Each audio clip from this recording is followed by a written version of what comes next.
Hi guys and girls, Brandon here from Rider UK. In today's video we're going to be looking at two items brought to you by a company called WarmThru. Now we'll be looking at their SuperVezzoo Heated Vest, which is new and updated from the original Vezzoo, and we'll also be looking at a pair of the Thermo Gloves that they make. So what we're going to do, we're going to open up the box, have a look at what they come with, we'll check out some of their features, and then we'll take them out on the bike for a ride, and when we get back we'll do the usual pros, cons, and I'll give you my verdict. So without further ado, let's do this. Okay, so that's everything that's included. Not the easiest to fit that all in one shot, but there you go. Bear in mind I've had these out for a while because I've been taking them out on the bike a couple of times, and also that the gloves and the vest are sold separately. So when you buy your vest, you'll get the SuperVezzoo itself, you'll get the lithium-ion polymer battery that powers it, and the charging block, as well as the power cable. Now the cable is a 3-pin plug, but for non-UK orders, you will get supplied an adapter. For the gloves, you'll get the gloves themselves, the two lithium-ion polymer batteries, and the charger, and then with each item, you'll get an instruction manual. Okay, so first I'm going to tell you about the SuperVezzoo Heated Vest, which is actually heated by 4 carbon fiber panels, which are integrated into the fabric, 2 on the front, and then 2 on the back, which are upper and lower. Also on the front, we have 3 zip-fastened pockets, and if we look inside, we have 2 more zip-fastened pockets, one of which is where your battery is housed. So to clip it in, you just plug it into the wire, which is also integrated into the fabric. And this battery takes 4 to 8 hours to charge the first time, and then 5 thereafter. Once you're plugged in, tuck it away into the pocket and zip it up. And to power on the vest, we hold this button on the front for 2 to 3 seconds, and it should begin to pulse red. Now this vest has 3 temperature settings, high, medium and low, or red, white and blue, and they'll heat the vest at 45 degrees, 35 degrees or 25 degrees Celsius respectively for 4 to 5 hours, 6 to 7 hours or 8 to 9 hours respectively. So I'll show you them. It's on the red now, push it once to turn it to white, and there's the blue, back to red. If we wanted to switch off the vest, we simply hold that button for another 2 or 3 seconds and it turns it off. Simples. So let's have a look at these gloves. Like the vest, they're powered by a lithium-ion polymer battery, 1 for each glove, 4 to 8 hours on the first charge, 5 thereafter. Once that's fully charged, you're going to plug it into the cable, which is integrated again into the fabric of the glove, and then there's a pocket in there which is zipped and it's waterproof, so they're nice and secure. The glove is powered on by pushing the button again for 2 or 3 seconds. High, medium, low, red, white and blue, those are your 3 settings, and they'll heat the glove at either 55 degrees, 45 degrees or 40 degrees Celsius. Now they last for about 3 to 6 hours, depending which setting you have it on, and the heated panels in this span across the back of the knuckle area and then across each finger. So if we look at comfort and fit, we've got 2 Velcro straps, one here on the outer wrist and then on the underside of the wrist. We've got this hard armor for protection across the knuckles. We've also got goat leather on the tips of the fingertips, across the fingers on the inside and across the upper palm. We also have a anti-slip grip panel, and then on the outer palm we have this reinforced armor down here. So these gloves are made of Hipora, Thinsulate and that goat leather, which just mean they're waterproof, windproof and warm. So now we've had a look at all these features, why don't we take the vest and the gloves out for a ride.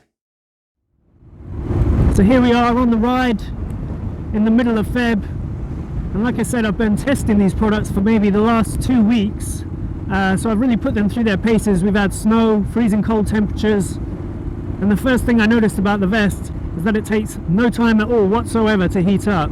Literally turn it on and maybe within a minute you're already feeling those panels heat up. So it really is, it's quick to heat up.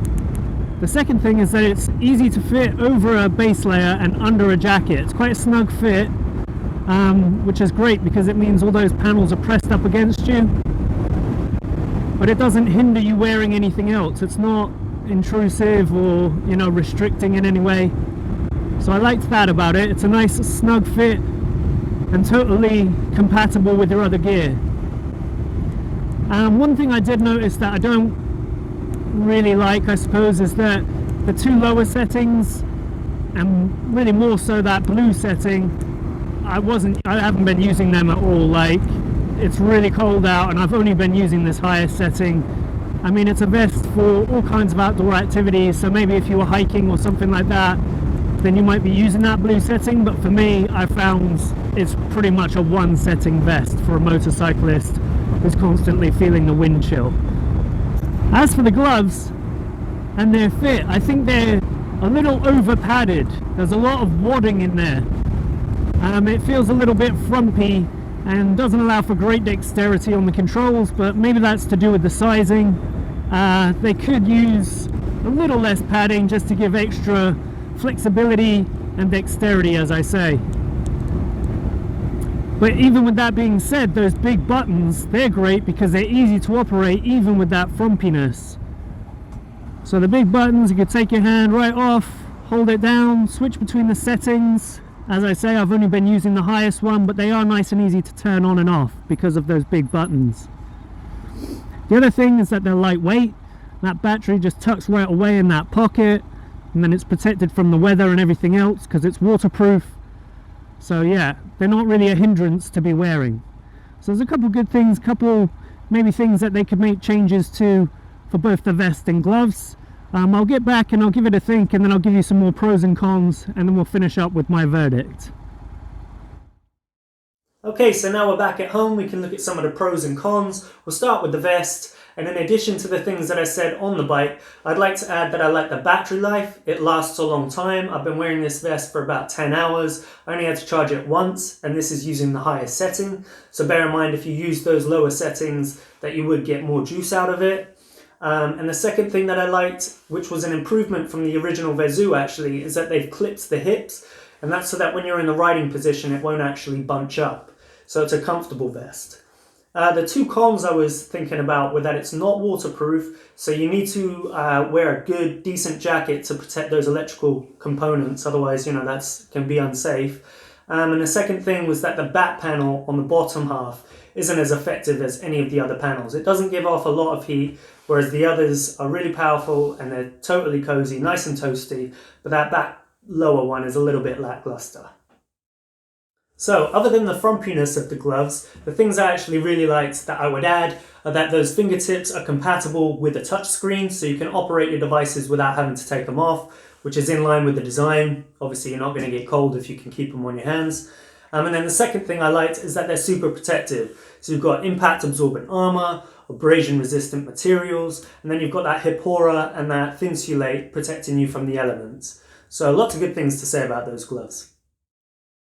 Okay, so what's the verdict? Well, first, just a couple of tips. I wanted to let you know you don't stick these things in a washing machine. There's electrical components. It could be a disaster. You might explode. You might get electrocuted. I don't know. It just won't be pretty. So make sure you hand wash them with a damp cloth or a wet sponge. The other thing, check out the sizing charts on WarmThru's website, which I'll link in the description below, and make sure you get yourself the right fit.